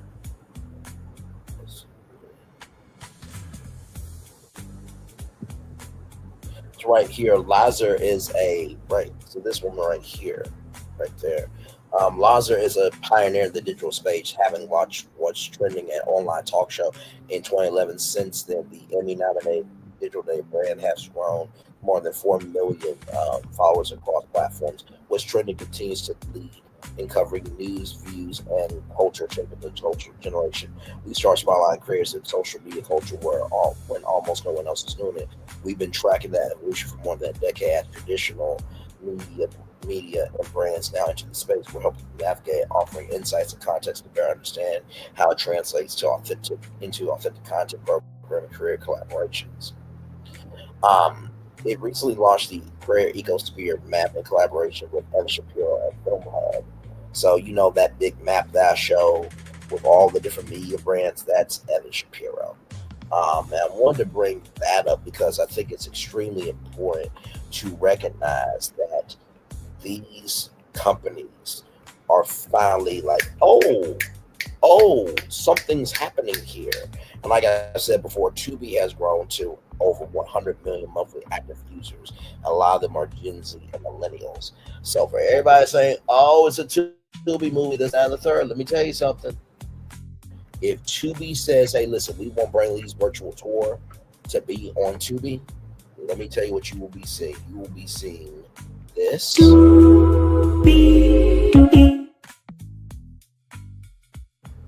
And that. Okay? Just keeping it a buck. Now, I saw this. I thought this was cool from Tube Filter. Streamers like to watch TV with their chats. Gaggle will pay them to do it. So, right here, it's not a tradition that translates well online. Sure, small groups of friends can hold private virtual watch parties through platforms like Discord, but when a creator wants to hold a watch party for a few thousand of their closest followers, studios that own top shows like Real Housewives and Kitchen Nightmare start warming up their lawsuit departments. Despite those legal challenges, many streamers have been dipping their toes into TV meta for a couple of years now. Viewers love co-watching shows with streamer commentary for a while. Twitch, via its parent Amazon, carried that hunger by giving streamers permission to broadcast 70 shows and movies from the Amazon Prime Video library. Come through, Twitch. That's amazing. That's absolutely amazing. After COVID waned, though, Twitch revoked the feature and became difficult for streamers to stay on the non-suit side of the law and still share shows with their audiences. Honestly, like, that's what happens when you own a platform. So remember how we talked about how, you know, what if Google bought Warner Brothers Discovery and became Warner Brothers Google Discovery? Guess what? Imagine YouTube giving us permission to stream 70 shows and movies from Warner Bros. Discovery. That would be amazing, right? But that's just a thoughtful dream. That's where Gaggle comes in. The London Star, founded by Founded in February 2024 by former Twitch and TV executives, Gaggle lets streamers broadcast episodes like Price is Right, Family Feud, Supermarket Sweep, Deadliest Catch, Baby Animals, Gordon Ramsay's F Word, Taskmaster, rather, say that 3 times, Master, rather, Baggage at Who Lines. Anyway, these episodes are DMCA free, thanks to agreements with Gaggle and these rights holders, so streamers won't have to worry about copyright issues. Up until now, that's been the primary benefit for creators who join Gaggle. Now the platform has introduced a reward mode, which lets streamers monetize broadcasts. It recently tested the mode with the show Supermarket Sweep, partnering with the show's owner Fremantle and Cash App to run a campaign with integrated ad and a giveaway for viewers. From September 24th through the end of October, over 100 Twitch streamers, including Extra Emily, Aspenitez, and Olivia Monroe, are earning ad revenue while streaming Supermarket Sweep to their viewers. So, like I said, if this platform Gaggle, right, could make this happen, then why can't YouTube do it? That's the question I have here. Gaggle says that during its beta period, it saw creators broadcast around 5,000 streams of licensed programs. It currently works with more than 800 content creators. And of course, they just signed a deal with PBS, and more shows are on the way. It also plans to introduce more features for streamers, including letting brands create custom game show formats that creators can play along with viewers while their shows are watching. So this is Gaggle right here.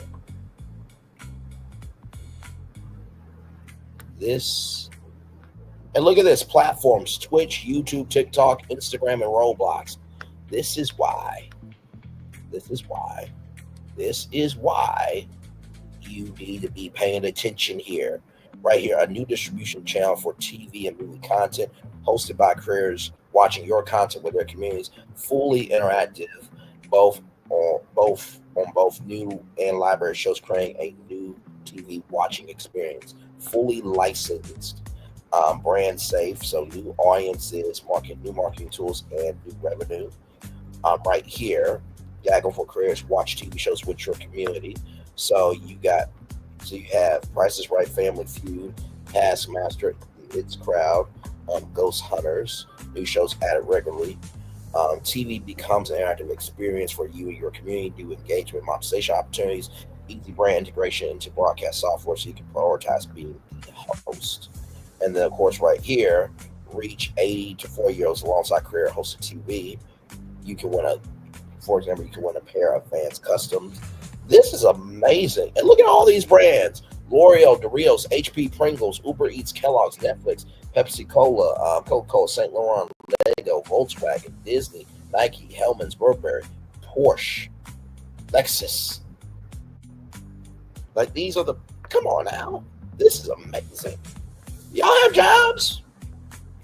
Like, sincerely, like, can I like join y'all? Like, do y'all need like a social media manager? Because I will gladly work for y'all. Because I think that this is a wonderful platform, and it's a vibe.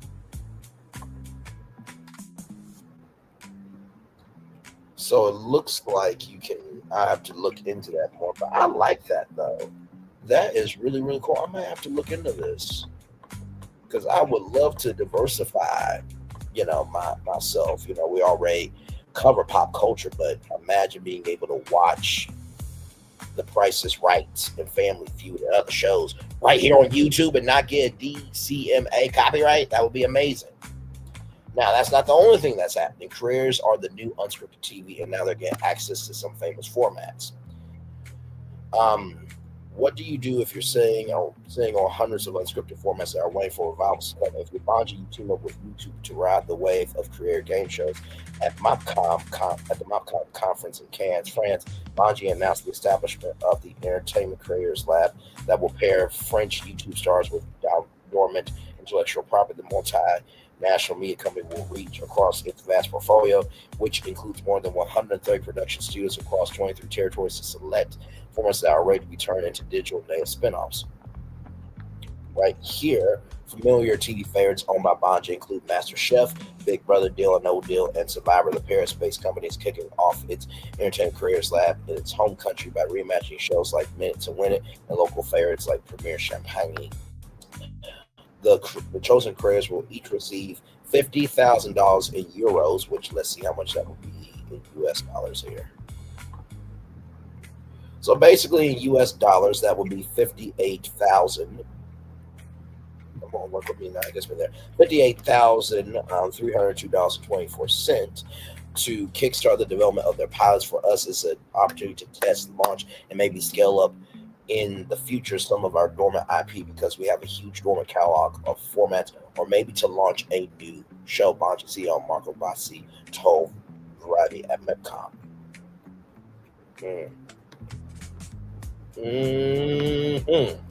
So, do y'all see why I keep saying YouTube Studios needs to happen? Because at Bungie, who, like I said, they produce MasterChef, Big Brother, Deal or No Deal, and Survivor, if they are going to French content creators, who's to say that Endemol doesn't open this up? Because Endemol has dormant IP. A lot of production companies have dormant intellectual property. There's some production studios and companies that they don't have any fresh IP. So they might need to do an entertainment career lab to find new content, okay? And then right here, a new platform is moving creators from paid posts to the cap table.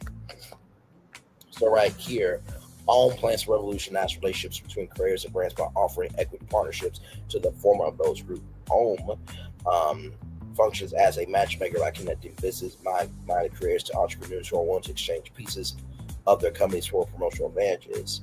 A AI-powered proprietary data engine named Andy will identify consumers each founder's needs to reach before connecting them to the creators who are best equipped for their brand messaging. So let's just say, for example, right? I'll just show you. Right here, right? Kentucky Fried Chicken, right there. Kentucky Fried Chicken. Now imagine me doing a stream of Braylon's Virtual Tour Live, and I'm in KFC, and I'm getting paid $500 to do a KFC stream.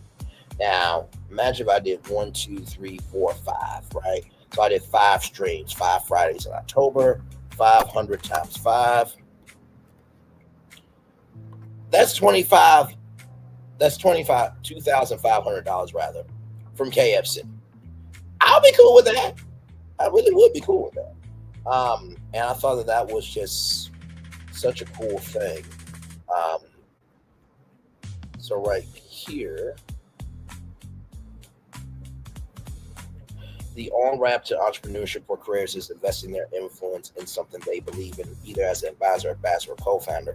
It's our mission to make ownership accessible to all, moving the middle class of the creator economy into the ownership economy. We believe every founder needs creators on their cap table, and OWN is the infrastructure that makes that possible. At launch, OWN boasts deep partnerships with both ends of its platform. Hundreds of companies are seeking equity deals with more than 5,000 creators. With agencies like Brandon Sports _Town, Wasserman made by all under Currents-led management group of the Creative Society, bring their rosters to OWN. So here's the website here. So basically what you do is you enter your social link and then you find your creators, which is amazing, right? So you have all these creators here and then you basically just reach out to them, right? So it's really, like I said, it's really amazing what we're able to do, right? Really, really cool. And I think this is for companies to be able to reach out to content creators. Right here, could content creators and experiential marketing be the magic sauce? Night and day, its new acquisition are going to find out. So over the last year, creators like Hassanat, Jordan, and Social Matter, and Sam and Kobe have all held major events or introduced ongoing live installations that build a digital connection with fans and real life experiences. So Ari Emanuel just raised $2 billion for his new venture Mari, which is spending big to acquire a lot of its businesses. And at the most recent Cannes Lions brand, Cannes Lions Film Festival brand and marketing executive said live events are a front-running method to connect with finicky yet passionate demographics, right?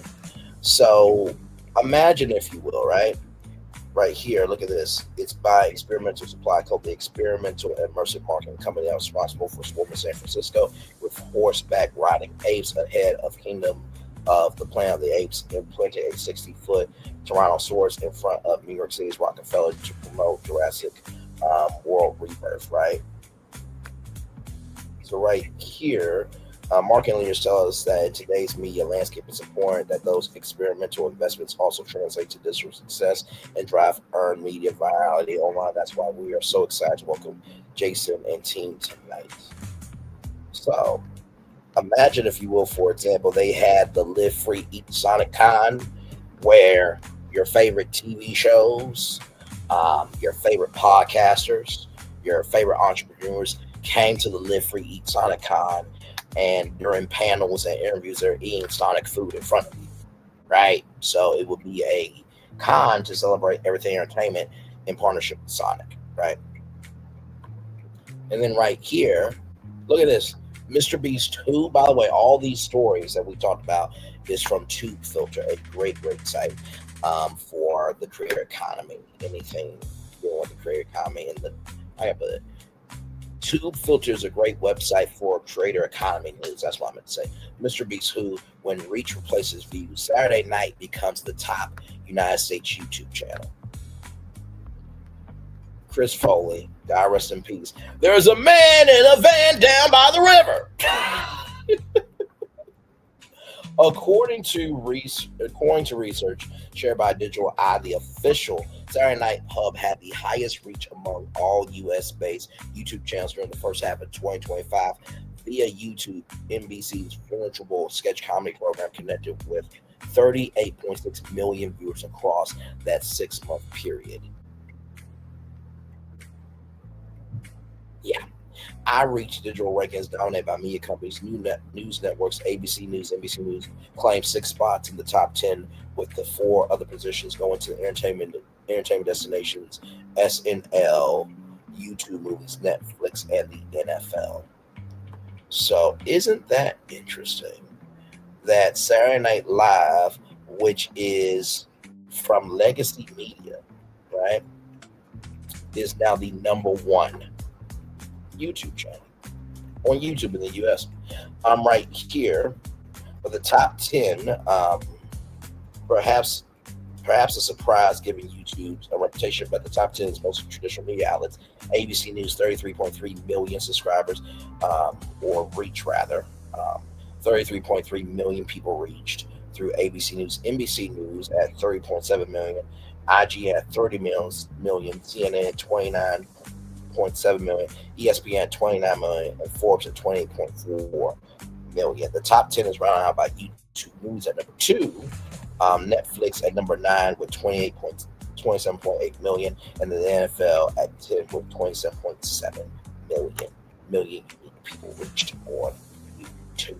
So I just wanted to bring this up because, like I said, I always try to see the forest for what it is, right?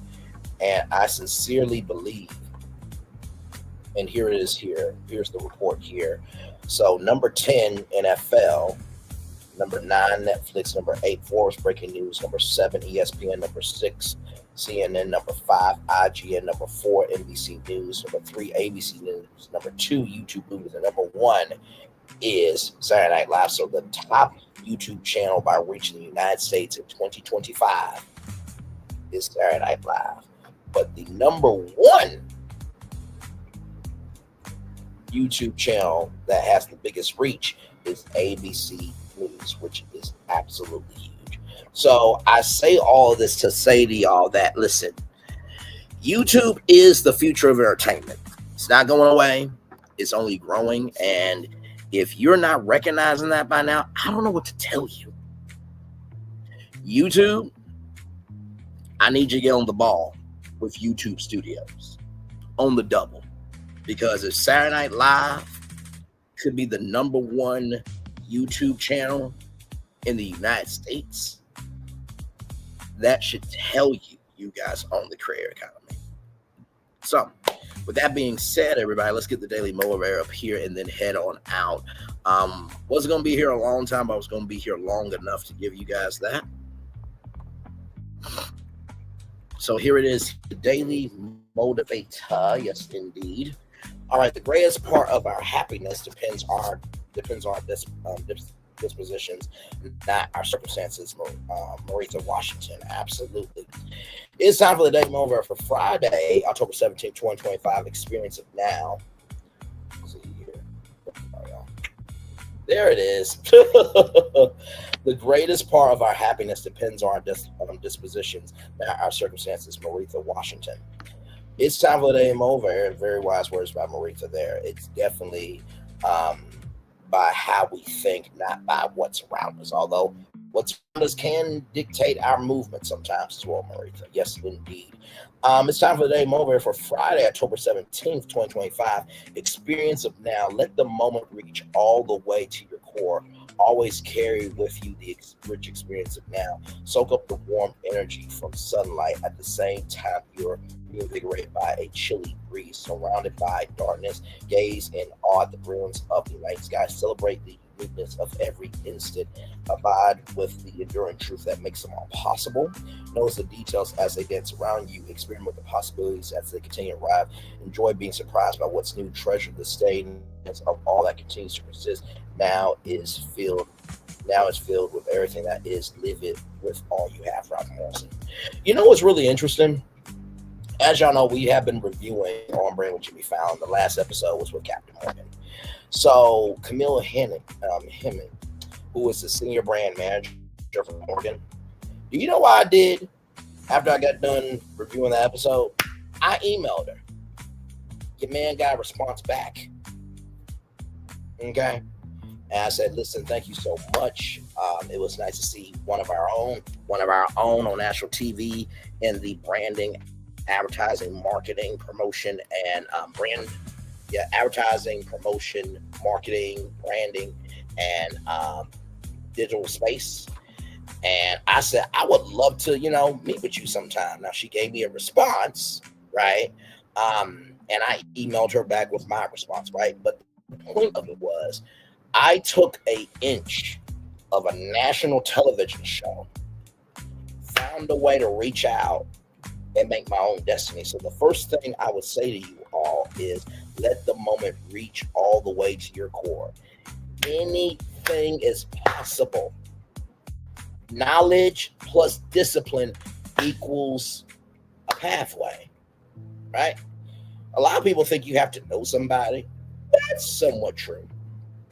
But just because you know somebody doesn't mean that you know your shit. That's the first thing I would say, is understand that what you have to offer does matter in the experience. Now, the second thing I would say is celebrate the uniqueness of every instant. As you all know, this morning I told you guys that we were not a finalist for Pharrell Williams Black Ambition Prize. It was an error in the email system of who was a finalist, who was not finalist.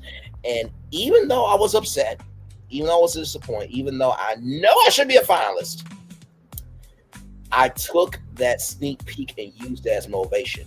So the uniqueness of how I could have responded, I was able to relax, relate, and release to think, guess what? That was just a sneak peek of what God's got for you. So the second thing I would say, after recognizing that what you have to offer does matter, recognize that in every space you enter into is an opportunity. That's the second thing I will tell you, right? And the third thing that I will tell you guys is treasure the steadiness of all that continues to persist. Basically, enjoy the wins that are happening to you. Like I said with Dr. Ariel, you have to be able to appreciate the social bags until you get to the financial bag. And I want to show you something because I'm that transparent with y'all. I really am.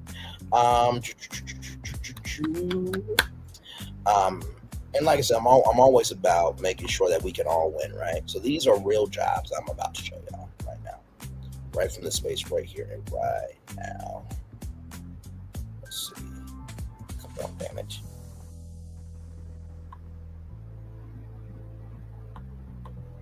Here we go. I want to show y'all this. This literally popped up yesterday. I want you to see this. Now that's new. But Vice President, head of Vibe, and Vibe on camera host. I want you to see this, right? Right here.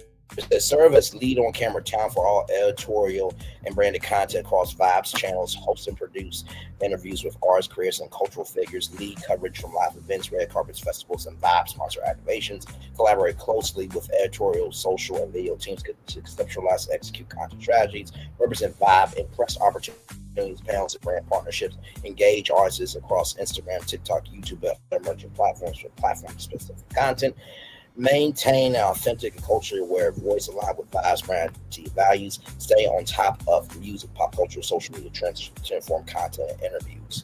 3 requirements: 3 years of on-camera hosting or media experience, ideally within music, entertainment, or lifestyle. Media, strong presence on social media, deep understanding platform dynamics, especially TikTok, YouTube, and Instagram. Excellent improvisational interviewing skills, deep knowledge of hip-hop, R&B, pop culture, and the broader entertainment landscape. Comfortable with both scripted and unscripted format, ability to travel for shoots, events, and festivals as needed, a creative collaborator who thrives in a fast-paced cross-functional environment, nice to have experience working with brands or branded content, experience in journalism and performance or media production, existing relations with artists, publicists, and cultural influencers.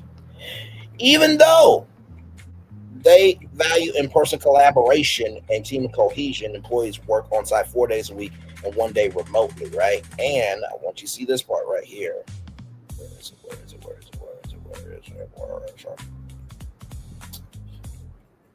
Right here. PMC prioritizes in-person collaboration, does not offer remote-only roles. That's their right. But also, too, what did we talk about tonight? We talked about the power of content careers. Most content careers, they work remotely. So I applied for this position because even though they said it's in New York, I gave them about 7 different live streams that showcase my range, because my logic is this: you want me in New York, but I've done over 1,000 episodes of Braylon's virtual tour live on my own from my place in Ohio. Now, how long do you think this job is going to sit for? There's going to be a lot of people. But guess what? Have you seen the economy lately? Sometimes, in order for you to rise up to your greatness, you have to shift how you utilize your workforce. And with that being said, everybody, it's time for the best outro on YouTube. Know what you do and do what you know. Never say you won't be special, because you will always want a blessing and trust. You may not be where you want to be, but by the end of it, you'll be where you need to be. What you've been chosen to do. Why is one thing to call yourself? It's another thing to be chosen. One love, much love, all love. I has been time with you. You has been time with me. And hopefully, by spending time together, rise, be great together. And always remember, we're doing radio, television, YouTube, living your best life, or you're just been saying the quiet part out loud, and you're just like, okay, all right, so when this finally happens, and I say I told you so, what then? Because honestly, at the beginning, middle, end of the day, the reason why geniuses are geniuses is because they say the quiet part out loud that needs to be done when the industry is moving slow to do it. Make sure the replay is not just for you to watch it, not just for you to listen to it, but for you want to experience it again. I love you. I value. I embrace you all. Always remember, when I see love, you gotta give it. When I see love, you gotta give it. When I see love, you gotta give it. Wherever obstacles you're overcome, where success you have achieved upon this particular day, I'm extremely proud of you. But no one else is proud. Be proud of your damn self. And finally, y'all, listen. At the beginning, middle, end of the day, whether you are here, there, or anywhere, make sure you're always moving on purpose. And remember, consistency plus tenacity equals your destiny. A lot of you are consistent more than others. A lot of you are tenacious more than others. But it's very few that can do both. If you can do both, got it. One love, much love, all love. I feel the love. I'll send it right back to you. Good night, everybody. Have a great weekend. Bye-bye.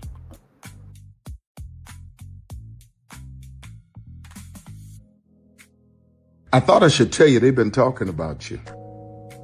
Yeah, they've been talking about you. They've been talking about the fact that They've done everything they could to stop you and everything they could to block you, but you still win.